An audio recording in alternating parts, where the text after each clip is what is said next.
passados,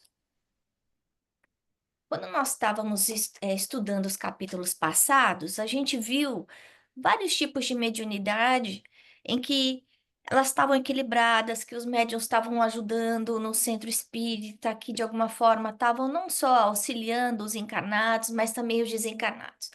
E aí, de alguns capítulos para cá, uns dois, três capítulos para cá, a gente está vendo a mediunidade em desequilíbrio, entendendo que a mediunidade, como uma faculdade em si, ela não é nem boa nem ruim, mas que a forma como a gente sintoniza com os espíritos ao nosso redor pode ter uma influência muito grande nas nossas vidas. E aí a gente vê aí o capítulo sobre a fascinação. E é uma situação muito peculiar, né? O que está acontecendo no centro espírita? Então, nesse caso, a gente vê que nem começou, a pessoa não está na sala do passe. Ela está na sala, que normalmente a gente já viu que tem a primeira sala, que é a sala onde a gente escuta palestra, né? E tem depois a outra sala onde ficam os médiuns, que é a Câmara da Desobsessão. Nesse caso, a pessoa, essa senhora, ela ainda estava lá nessa sala onde é feita a palestra.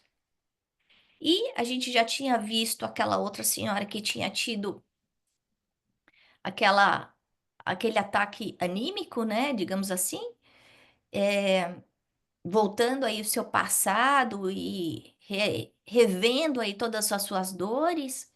E assim que aquela situação é contornada, acontece uma coisa semelhante com essa senhora, mas não é animismo. Então, o que que acontece? André Luiz conta pra gente que aparece essa dama, né, que tá lá sentada com o marido, e que ela, de uma maneira muito estranha, começa a levantar, rodopiar e falar coisa esquisita, e cair no chão, como se estivesse debatendo numa luta com alguém. Então, a gente está vendo nesse caso, então, eu acho que é importante a gente ver dois cenários: o cenário dos encarnados e o cenário dos desencarnados, porque muitas vezes a gente olha para a situação só com os olhos da carne. Então, a pessoa tá no centro espírita e de repente tem alguma reviravolta no que ela está sentindo, a pessoa nesse caso, ela começa a rodopiar, começa a brigar, começa a falar umas coisas esquisitas. Em outros casos, a gente pode ver, a pessoa pode desmaiar.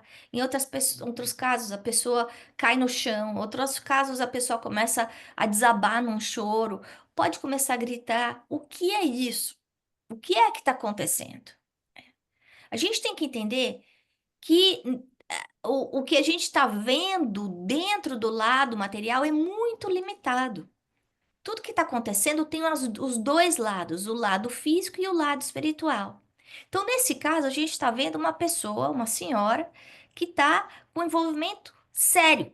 Ela tem uma mediunidade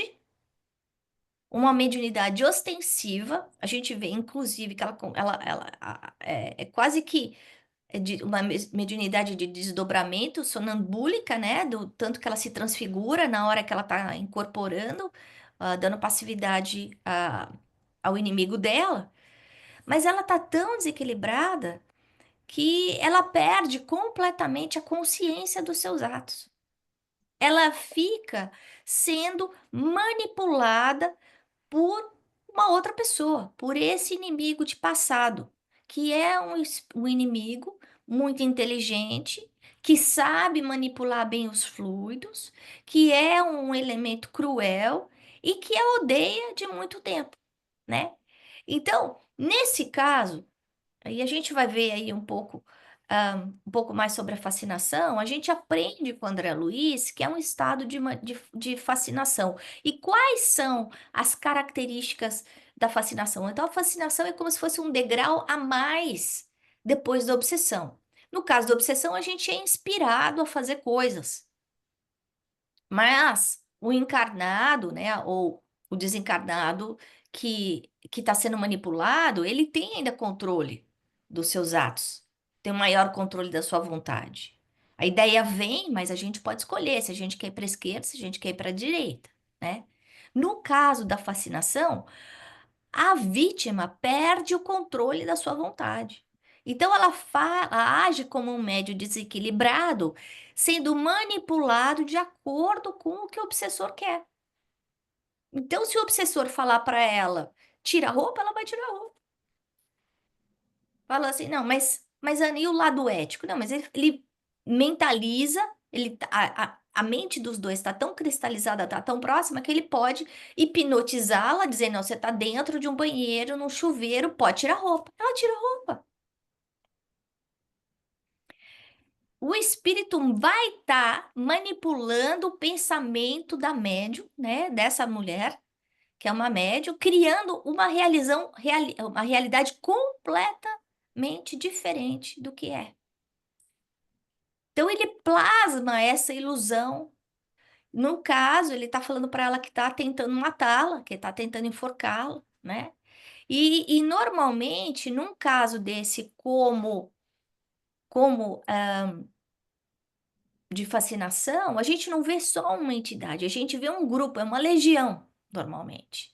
E é um caso normalmente ligado a uma situação expiatória que vem de muito tempo, de muitas vidas. A gente vê nesse caso que a gente está falando de séculos, né? Então são séculos de ódio e de vingança, um atormentando o outro. Quando a gente vai para o livro dos médios estudar um pouquinho, eu peguei alguns pedacinhos para a gente estudar, né? Ele fala que a fascinação tem consciências muito graves, porque o médium que está sendo manipulado, ele não entende que ele está sendo manipulado. Então ele está tendo aquele ataque de semi-loucura, né? Aquela mudança emocional, sem ter consciência que ele não está sendo o dono da vontade, né? Então as consequências podem ser muito graves, porque essa pessoa pode fazer coisas muito ruins. Pode matar uma outra pessoa, pode se machucar. E eu acho que um dos exemplos bons, né, da gente entender é aquele exemplo do endemoniado de Jesus, que Jesus encontra lá na parte leste da Galileia, né? E depois a gente fala um pouco disso, daquele, ele se machucava, ele se cortava. No caso daquele era uma subjugação, é um estado ainda mais sério. Mas quando Jesus pergunta para o espírito que está envolvendo o encarnado, quem é você? Ele fala, meu nome é Legião. E Legião é o quê? É um conjunto de espíritos ruins. É isso que ele está, de espíritos ignorantes, cruéis. Então, nesse caso, o médium em desequilíbrio, que está passando pela fascinação, é manipulado como um fantoche. No item 237 do livro dos médiuns, eu acho sempre bom a gente voltar aí para a codificação, porque a codificação é o fundamento, é a fundação da doutrina espírita. Então, a gente, quando está conversando sobre um assunto sério como esse, não é a opinião da Ana, da Rosaura, da Célia, não. É a mensagem que foi codificada por Allan Kardec, que foi passada pelos espíritos, né? Então a gente deixa do lado toda a parte da opinião do achismo. Ninguém está falando de achismo aqui. A gente está falando do que nós estudamos com Kardec. E ele fala que obsessão é um termo genérico, que a gente aí ele fala, designa uma espécie de fenômeno cujas principais variedades são a obsessão simples, que é como eu comentei, que é quando a gente tem essas ideias, essas sugestões. Depois ela pode ficar mais séria, como no caso da fascinação, e na subjugação, quando a pessoa perde completamente o controle da situação. E que na maior parte das vezes, na subjugação, a pessoa está no manicômio mesmo, né? Então ela pode, você vê, por exemplo, e ele fala já isso na fascinação, achar que é um lobo, comer do chão, por exemplo. Ou achar que a água é suja, ou ter que ficar lavando a mão 50 vezes porque fica enxergando o bicho na mão. Gente, esses estados hipnóticos são todos estados hipnóticos feitos por espíritos. No item 239 que ele começa a falar da fascinação, ele fala o seguinte, e o capítulo 23 do Livro dos Médiuns, ele só sobre isso. Então, quem quiser aprender, é o lugar para estar, para ler. Ele fala assim, que a fascinação é uma ilusão produzida pela ação direta do espírito sobre o pensamento do médium. Então, é pensamento a pensamento. O espírito não precisa estar grudado nele. Tanto é que a gente viu nesse estudo de caso que a gente vai fazer, que o espírito é retirado E a médium encarnada continua sentindo a interferência do inimigo. Uhum.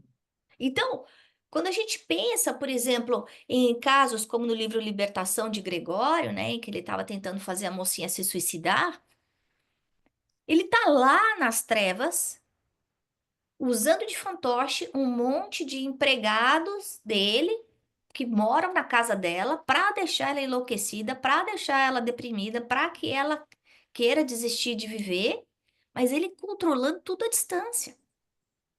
Ora, gente, se a gente tem um monte de mecanismos tecnológicos para fazer isso na Terra, por que que não teria no plano espiritual?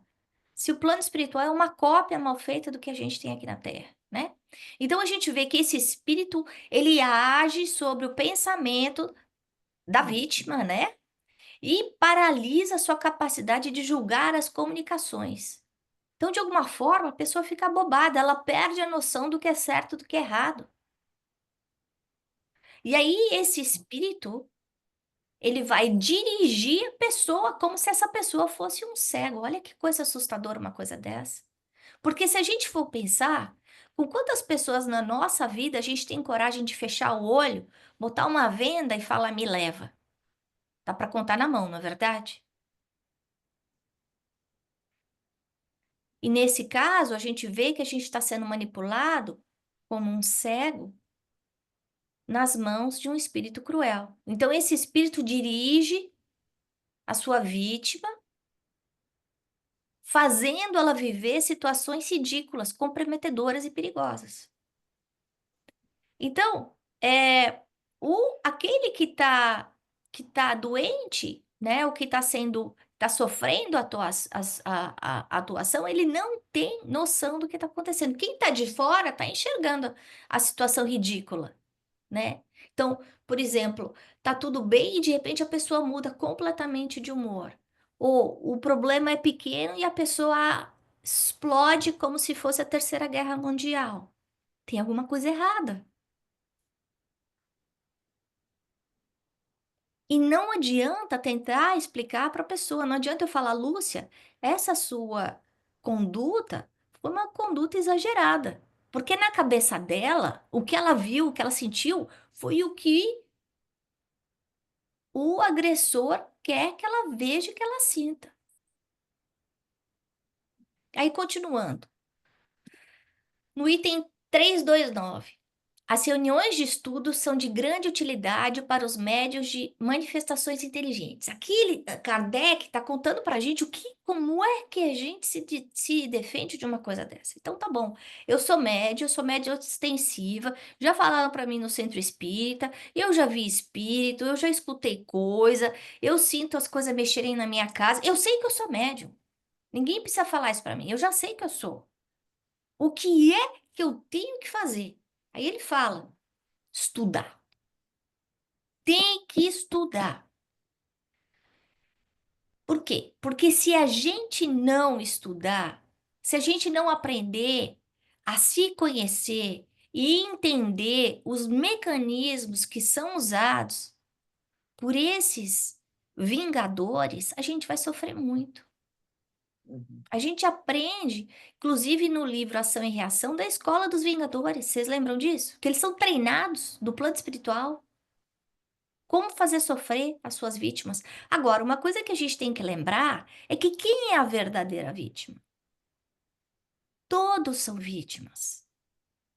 O Uhum. obsessor sofreu primeiro, está se vingando. O obsediado hoje é vítima, mas antes foi algoz. E é muito interessante como o Aulus fala isso, quando o Hilário fala, mas não dá para separar? Aí o Aulus fala assim, mas a gente não sabe onde começou. Uhum. Como é que a gente vai duvidar da justiça divina numa coisa, num quadro tão sério como esse? Então, a gente tem que entender em situações que muitas vezes vivem dentro do nosso lar, dentro da nossa casa, às vezes com a gente mesmo, nessas alterações drásticas de humor, né? Ou crises que aparentemente são só de causas físicas, como a gente falou, de síndrome do pânico, de toque, de bipolaridade, se não existe aí uma razão espiritual junto com a razão física, que na maior parte das vezes tem. E aí ele fala de um assunto. Outra coisa que eu acho que é importante a gente ver é que a obsessão, uma das coisas que o obsessor quer fazer durante a fascinação, durante a subjugação, é isolar essa pessoa. Por que que é importante isolar? Porque quando eu isolo a minha vítima, ela não consegue ser ajudada por aqueles que a amam. Então fica mais fácil de eu manipular. Então essa pessoa para de falar com os amigos, acha todos os defeitos no pai, na mãe, no irmão, no filho, no marido, na esposa. Ela se isola, se acrisola. Então, assim, aquele algoz tem mais chance de manipular a vontade sem a interferência das outras pessoas que a amam, que amam essa pessoa. E aí ele fala sobre licantropia. E aí vocês podem me perguntar, mas como licantropia? Né? Licantropia é quando muda a forma e fica uma forma como de um lobo. E a gente aprende no espiritismo, e isso é uma situação muito comum que a gente vê muito nos quadros de desobsessão, nas salas de desobsessão, os obsessores chegando com o perispírito deformado e descrevendo, e a gente mesmo como médio sente, né, a mão como garra, sente o nariz como focinho, né? Muitas vezes o ombro curvado, né? A gente percebe que essa alteração feita mente a mente é tão intensa, né? Com a vontade de humilhar, com a vontade de fazer com aquela pessoa sofrer, que esse algoz faz com que com que a criatura, que a vítima, mude completamente e comece a agir como bicho. Uivar, rosnar. E a ligação é muito profunda, ao ponto que ele fala: se essa pessoa não tivesse vindo ao centro, já começaria a ter uma transfiguração. É isso, gente. A alteração celular seria tão grande que já estaria começando. E a gente sabe que com o pensamento a gente altera as nossas células para o bem, para o mal, para a saúde ou para a doença. Se existe uma ligação mental tão horrorosa como essa, é como se a gente estivesse ingerindo litros e litros de toxina incessantemente. Da mesma forma que existe uma ligação perfeita entre o mentor espiritual e a médium, aquela Celina, porque tudo é mente e ela está sintonizada com o mentor, existe no caso desse entre o obsessor e a vítima. Claro que na hora que a gente está dando passe, como aconteceu com a Celina na desobsessão, a energia é de cura. Mas nesse caso, a energia que está sendo usada, essa energia mental irradiada, é uma energia deletéria, que são irradiadas pelo obsessor incessantemente. Então a pessoa fica com dor de cabeça sem parar, fica com dor de estômago sem parar, chega no centro espírita, começa a dormir, acha tudo ruim, não perde a vontade de viver, não acha graça em nada. Ele vai violentando o pensamento da vítima, massacrando, macetando, influenciando a saúde física e mental.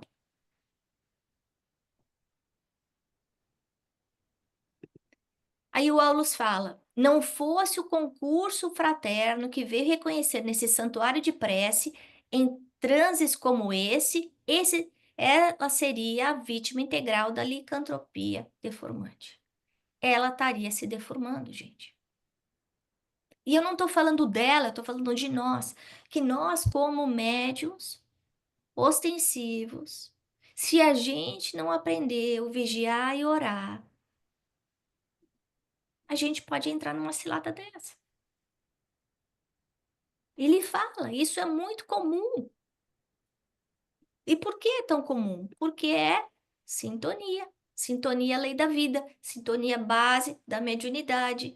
E pela característica do planeta que a gente vive, que é um planeta o quê? De expiações e provas. O Uhum. que é que a gente entende? A gente entende que a gente está mergulhado no mar de desequilíbrio. No momento em que a gente está vendo a Terra em ebulição, é só, para quem tiver dúvida, abre página do social media, liga a televisão, lê o jornal. A gente vai ver que a gente o tempo inteiro vai estar recebendo aí aquelas mensagens para deixar a gente ansioso, preocupado, chateado, desesperançado. E aí o médium se desequilibra e ele vira uma presa mais fácil do obsessor. O vigiar e o orar é muito mais importante do que a gente imagina. E não é para ser feito, não adianta vigiar e orar uma vez por semana quando vai no centro, não. Porque a gente está comungando com pessoas o tempo inteiro e nós, como médios, nós muitas vezes temos essa habilidade, pela nossa sensibilidade, de captar no ambiente onde a gente está a vibração. Então a gente vai para um lugar, a gente se sente bem, ou a gente vai para um lugar e se sente mal. Às vezes a gente fala com uma pessoa, a gente olha para uma pessoa, comigo acontece às vezes de ler um uma mensagem, e na mensagem eu já sinto a vibração da pessoa, então a gente tem que ficar prestando atenção, isso é meu ou isso é do outro? E se for do outro, o que é que eu devo fazer? Como é que eu me protejo, né? E aí a gente vê a ajuda invisível e nós estudamos isso no capítulo do Vinha de Luz ontem, né, da coleção Fonte Viva, do Auxílio do Invisível, a gente vê a atuação de dois mentores para conseguir fazer essa separação temporária do algoz com a vítima.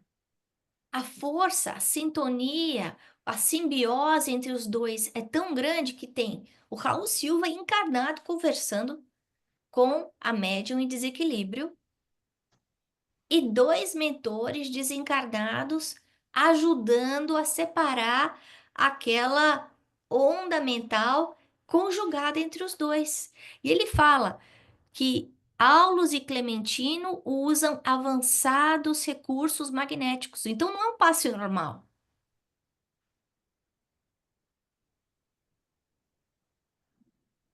Eles afastam o algoz, mas mesmo à distância, o algoz continua ligado à sua vítima. Por quê? Porque essa ligação é pensamento a pensamento. E a gente sabe que isso é verdade porque na mediunidade é assim que funciona. Para a mediunidade, como a ferramenta, que é exatamente o que está acontecendo, né? E a gente é médium 24/7. Então a nossa responsabilidade como médium é muito grande. É nossa responsabilidade trabalhar a nossa reforma íntima, é nossa responsabilidade o nosso autoconhecimento, é a nossa responsabilidade fazer as preces para a gente conseguir estar em sintonia. Mas a prece, ele fala, prece não é da boca para fora, Uhum. prece é o sentimento. E muitas vezes eu me pergunto, será que a minha prece ela está sendo eficaz? Será que eu estou conseguindo colocar para fora aquilo que de verdade eu preciso, eu quero? Para fazer essa mudança, ela requer da gente muita força de vontade, muito esforço, muito estudo. Quando a gente está passando por uma obsessão simples, é difícil. Quando a gente está passando por uma fascinação, é mais difícil. Quando a gente está passando por uma subjugação, é muito mais difícil. Então, essa avaliação, né, diária, como Santo Agostinho falava, será que eu fiz tudo que eu podia ter feito? Será que eu devia ter mudado alguma coisa? Tem alguma pessoa que eu tenho que pedir desculpa? Eu tô fazendo tudo que está ao meu alcance? Como é que eu tô gastando meu tempo? Eu estou gastando bem o meu tempo? Ou eu estou colocando lixo na minha vida? Isso é muito sério. Para quem está passando por um quadro de fascinação, se não houver essa vigilância, essa consequência, a pessoa pode entrar num quadro esquizofrênico, né? Então a gente vê o mentor falando, isso não é a Ana falando, é o Aulus falando, que existem muitos casos nos manicômios onde as pessoas acham que são animais, ou elas assumem personalidades esquisitas, ou posturas doentias e sem sentido. Por quê? Pela atuação espiritual. Elas estão passando por essa ideia fixa, hipnótica, e muitos desses obsessores, eles manipulam fluido, eles usam de artifícios como ovoides para ficar bombardeando a cabeça da pessoa, da vítima, para que ela o tempo inteiro só pense a mesma coisa. Então, a gente tem que entender que as entidades que estão ligadas num caso de fascinação são entidades que sofreram muito.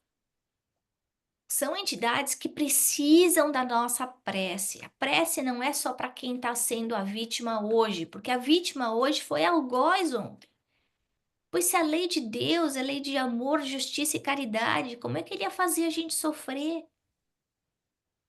Nós estamos colhendo as sementes que plantamos.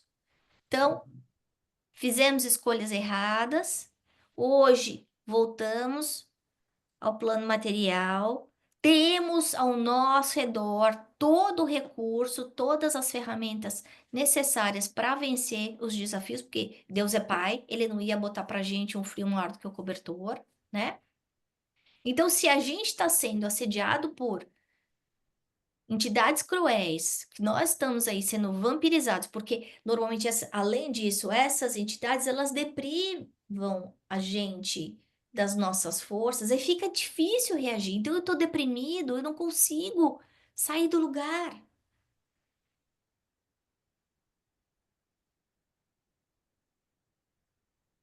Cobrando essas dívidas de passado, porque, como eu falei, elas estão machucadas. É só com amor que isso vai curar, né? Então, elas estão abusando da sua inteligência, do seu poder para machucar a vítima. Elas vão ser responsáveis por isso? Vão. Elas vão colher isso? Vão. Mas elas são doentes da alma tanto quanto a pessoa que foi lá buscar pelo passe. O passe magnético é um recurso que é dado a encarnado e a desencarnado. A gente está vendo isso. Para isso aconteça, necessita disciplina, sintonia e a intenção de ajudar. Mas a gente tem que lembrar que mediunidade é reciprocidade, gente. Tanto para o lado esquerdo quanto para o lado direito. A gente ajuda a criatura para que ela se ajude. O passe é uma ótima contribuição para quem quer receber bem. É um recurso disponível para todos nós, mas a cura vai vir de dentro para fora, não de fora para dentro. E aí a gente vê essa pergunta de US$ 1 milhão do Hilário. Por que que não separa os dois? E aí a gente vê a diferença, né? Porque nós aí, ainda como criaturas imaturas, a gente fala assim, vamos tomar um passe, resolve isso, né? Tira esse obsessor de perto dessa criatura que está sofrendo tanto.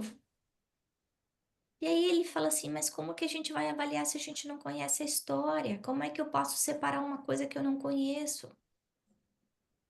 E aí ele entra um pouco, mergulha um pouco na mente dos dois e percebe o caso profundo expiatório, essa cobrança do passado que já começou 1000 anos atrás. E aí, quem foi a vítima primeiro? Não há dor sem razão.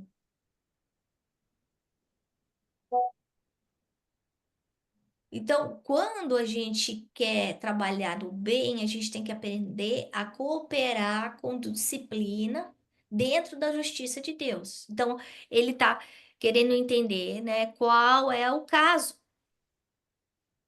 E aí, voltando ao caso do homem endemoniado, que está em Mateus, no capítulo 8, versículo 28. Então, Jesus está aí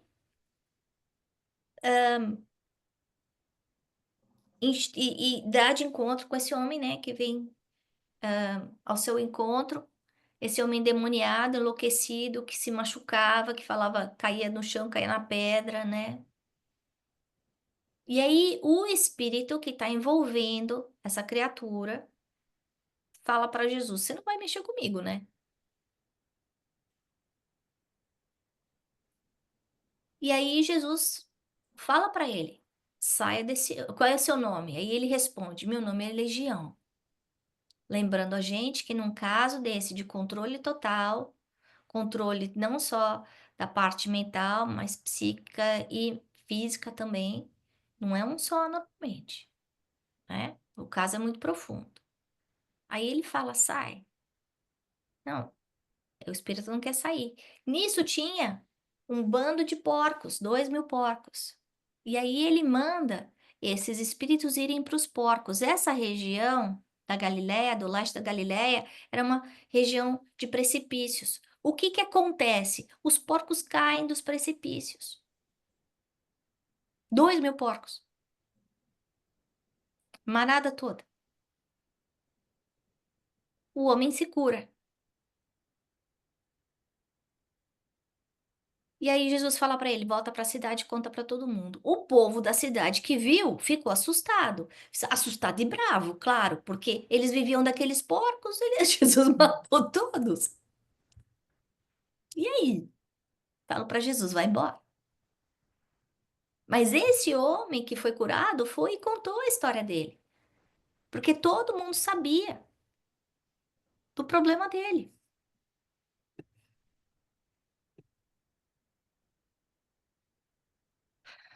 Bom, Raul continua falando com a moça, inspirado aí pelo mentor, por Clementino.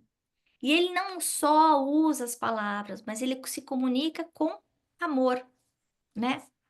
Que eu acho que é importante a gente entender isso, que nessa conversa fraterna, com o obsessor, não adianta a gente falar como se tentando exorcizar, sai daqui, larga ele, vai embora. Não,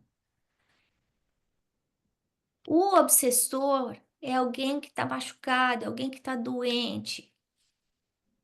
E ele fala do perdão e fala das vantagens do perdão. Mas ele não só fala, ele está falando o que ele acredita.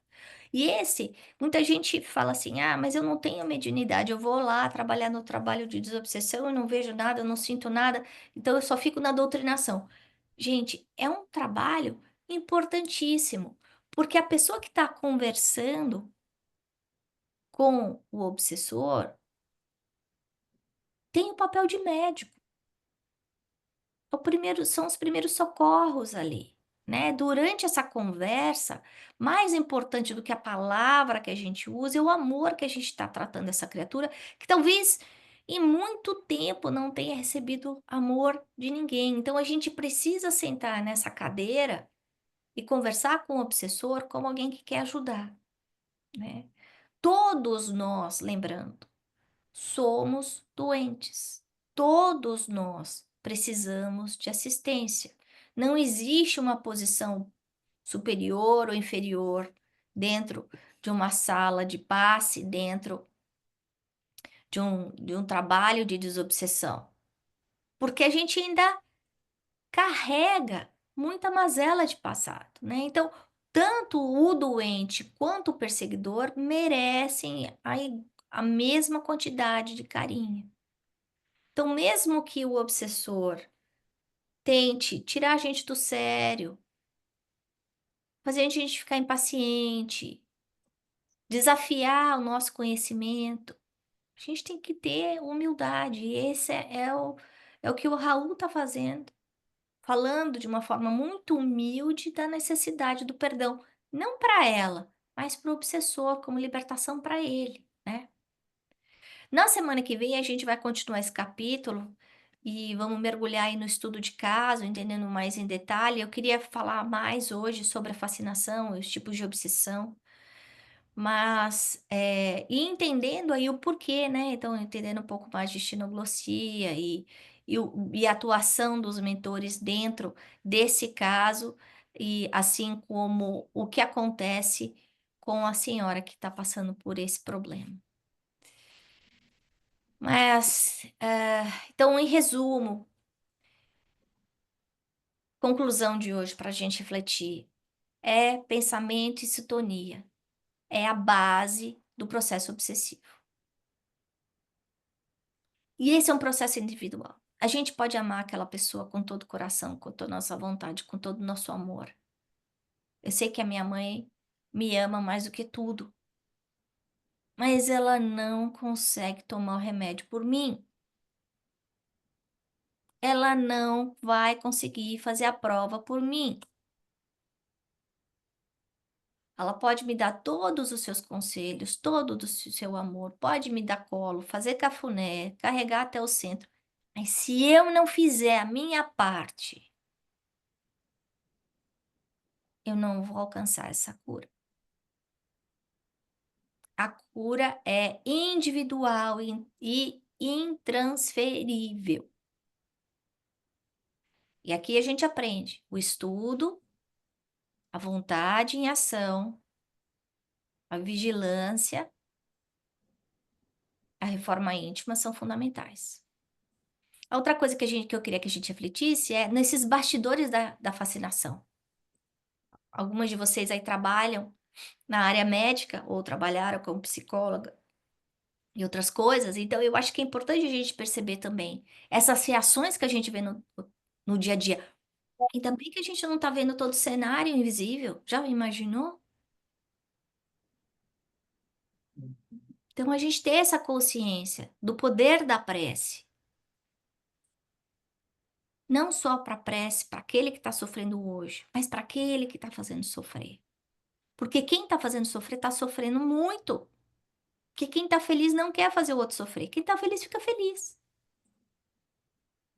E a terceira e última coisa é que a mediunidade, ela está diretamente ligada à sintonia. É reciprocidade. Então, na mesma sala, a gente vê aí os médiuns diferentes em ondas, em redes de Wi-Fi completamente diferentes. Raul sendo médium de Clementino, que é o mentor do Centro Espírita. E ela sendo médium desse espírito cruel que está perseguindo por 1000 anos. E aí a gente é que escolhe. O que é que a gente vai escolher? Então, da mesma forma que a gente tem que se preocupar com a nossa dieta, nossa dieta de comida alimentar, a gente tem que fazer a nossa dieta espiritual. Aí você pode falar assim, não, mas como assim? Mas eu estou trabalhando na minha reforma íntima, mas eu já faço evangelho no lar. Então precisa fazer mais, precisa tentar mais. Ou talvez o caso seja cabeludo o suficiente, demorou aí 1000 anos, você vai querer resolver em meia hora? Não vai resolver, gente. É que nem a pessoa que fumou durante 40 anos, aí fica com câncer de pulmão, vai no médico e quer tomar remédio durante 1 ano e resolver. O médico vai falar assim: mas você demorou 40 anos para você estragar seu corpo do jeito que você estragou. Você quer resolver em 1 ano? Não vai. Nós somos responsáveis pelas nossas escolhas. As escolhas que a gente faz, essa alimentação espiritual, não é só a prece, é a música que a gente escuta, é o programa que a gente faz, é a televisão que a gente assiste, são as conversas que a gente tem com os outros, a qualidade dos amigos, são os lugares que a gente vai. Então, vamos prestar atenção nisso. Como é que eu estou me sentindo nesses lugares, com essas pessoas? Estão me fazendo bem? Estão me fazendo mal?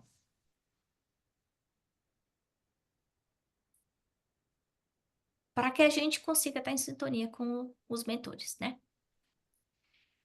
Bem, era isso que eu tinha para falar para vocês. E quem quer comentar?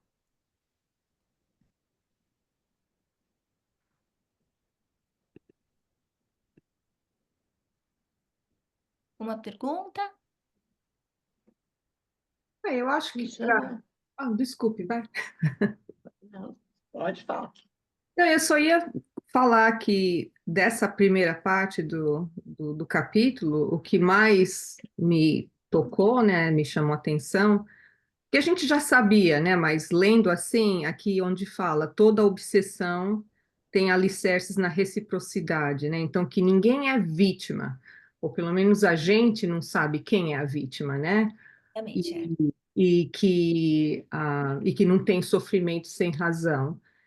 Então, a gente vê que nem nesse caso dessa senhora, né, nesse estado deplorável, né, de perturbação, então a gente tem a tendência a ficar com pena, né, ter compaixão pela situação dela, mas ah, por causa do véu do esquecimento, né, quando a gente vê nessa encarnação, ela não sabe, né, ela não tem assim consciência do que ela talvez tenha feito para esse obsessor em vidas passadas. A gente, até no final do capítulo, a gente vai saber o que que aconteceu, né?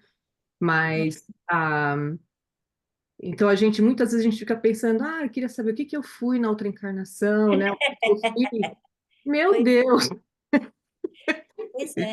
já pensou se a gente soubesse, né? Como só o saber, acho que levaria a gente a uma perturbação dessa, né?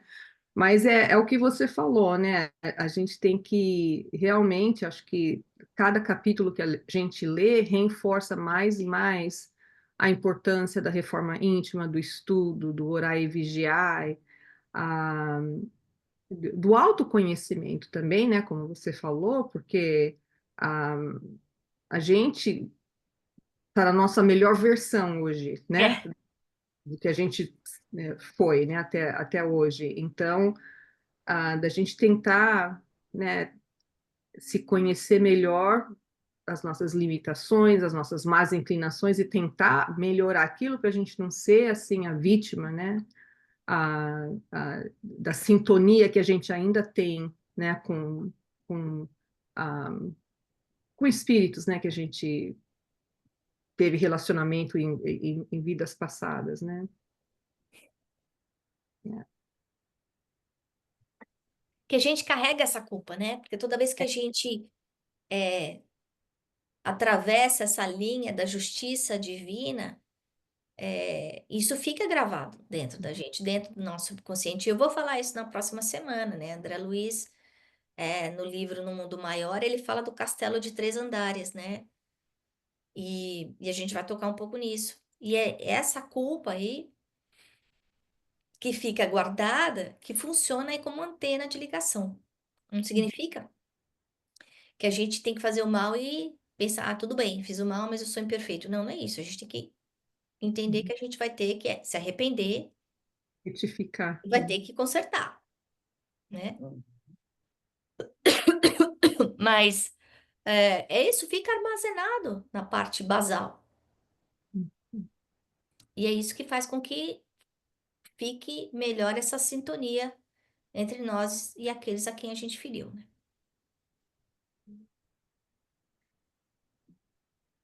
Eu imagino assim, claro que nós todos devemos ter até muitos inimigos, né? No todo desse decorrer que a gente passou, mas então vai depender da nossa sintonia para conseguir que eles consigam nos afetar, certo?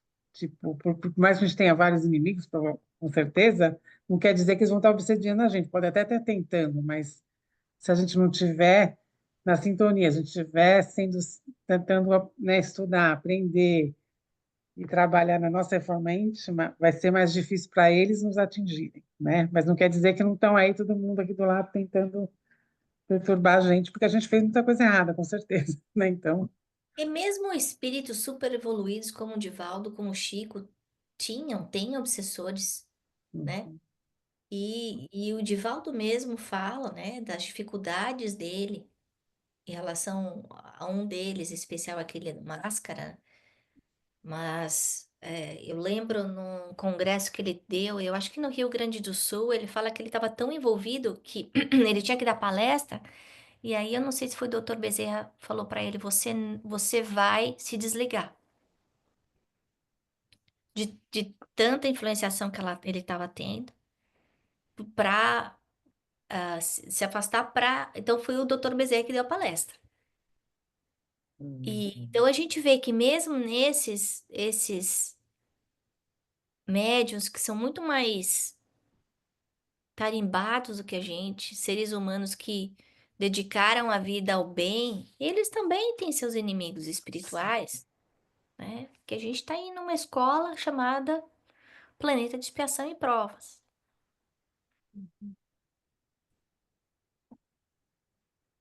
Fala, Rosal. Eu ia exatamente o que a Célia falou sobre a questão da reciprocidade, que a gente às vezes não se dá conta, mas está em sintonia direta com aquele espírito obsessor. Por isso que a gente tem momentos da vida que a gente acha que não está bem, que as coisas só dão erradas para a gente, mas é bem por aí. É bem, a gente não se dá conta, mas está sintonizada com esses espíritos. É, E a gente conhece gente que você pergunta como é que estão, só reclama, né? Sempre fala, tem ah, assim, tá ruim assim, assim, mas tá tudo bem. Não, depois que pegou, vomitou 5 minutos, mas tá tudo bem. Não, não tá tudo bem. é bem isso. É essa E, sintonia, né? é, porque a gente, mesmo sem querer, ou sabendo, estudando, a gente julga, e a tendência é tomar partido. Nesses casos, quem é que tem razão, por que que ele está exercendo essa fascinação nela, não é? Mas é pela lei da reciprocidade, ela também está em sintonia com ele. Uhum, Permitiu, não é? É o se permitir que essas coisas aconteçam com eles lá nos exemplos, nos estudos, e com a gente também. uhum. É. Mais algum comentário? Eu só queria falar que acabaram de anunciar que Divaldo desencarnou.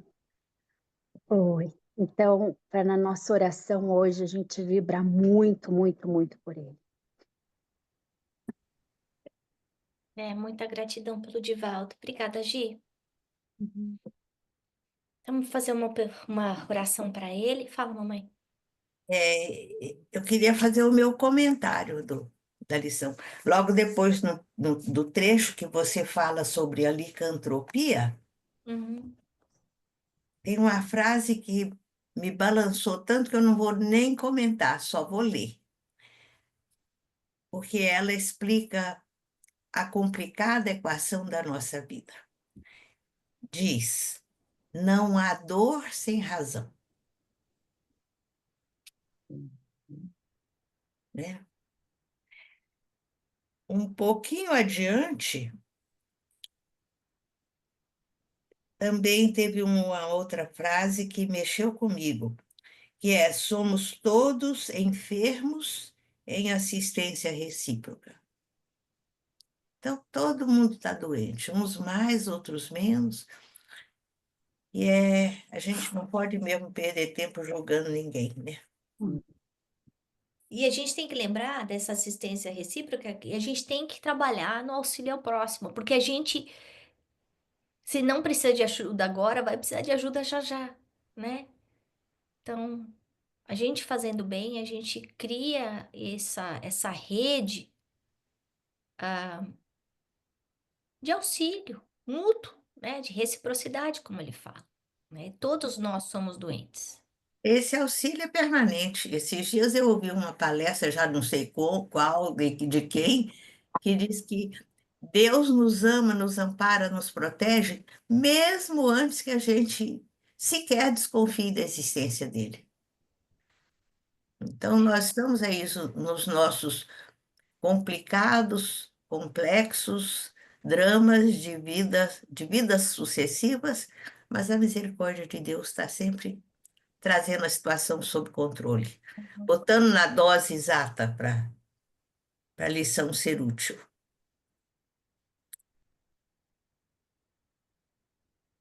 Estamos assim fechando os nossos olhos. pedindo a Deus, nosso Pai, Jesus, nosso Mestre, que nos ajude nas nossas amarras de passado, nesses nós complicados que nós criamos aí pela nossa insensatez, pela nossa irresponsabilidade, pela nossa imaturidade e ignorância.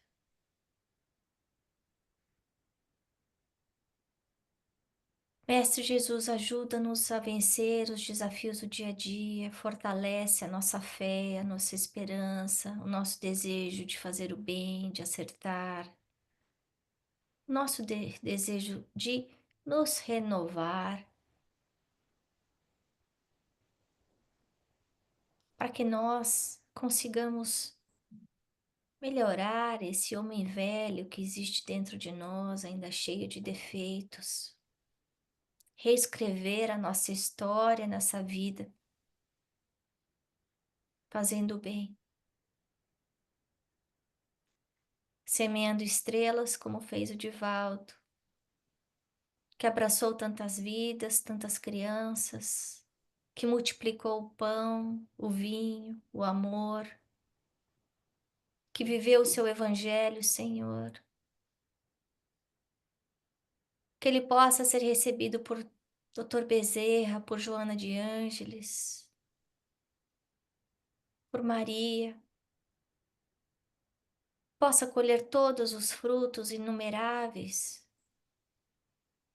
que ele lançou. Que todas as sementes em cada coração que ouviu essas palavras possa brotar um desejo de fazer o bem, de se transformar, de renovar esse nosso planeta tão lindo,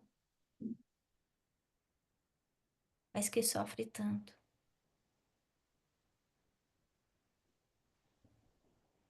Jesus, protege o nosso planeta Terra, fortalece a nós médiuns para que nós compreendamos cada vez mais a nossa tarefa de fazer o bem, de trabalhar o bem, a nossa responsabilidade, a nossa vigilância, a nossa reforma íntima. Ajuda-nos, Senhor, a vencer as nossas próprias imperfeições, para que sejamos amanhã melhores do que somos hoje. Nós te pedimos, Mestre, que cuide do nosso centro, que fortifique todos os seus voluntários, que proteja a nossa casa, livrando-nos de todo o mal. Fluidifica as nossas águas, protege os nossos lares, os nossos familiares e nos sustenta na nossa fé, hoje e sempre. Que assim seja. Graças a Deus.